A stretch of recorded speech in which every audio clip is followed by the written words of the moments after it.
বিশ্বাস করেন এই টিকটক প্রজন্মের কথা বলছি, কিশোর গ্যাংয়ের কথা বলছি, ছেলেরা যতটা না বদ, এই মেয়েদের একটা বড় অংশ তার চেয়ে অনেক বেশি বদ, অনেক বেশি। তারা চায়, কিছু কিছু মেয়ে চায় যে তাকে যেন টিস করা হয়, কিছু কিছু মেয়ে চায় যে সে ছেলের পিছনে বাইকে করে ঘুরবে।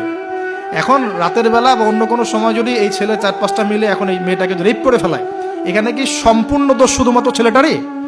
আমাকে অ্যান্সার দেন দেখি। ওই মেয়েটা কেন ওখানে ঘুরতে গেল ওর সাথে? ওর বাবা কি করছিল? ওর ভাই কি করছিল?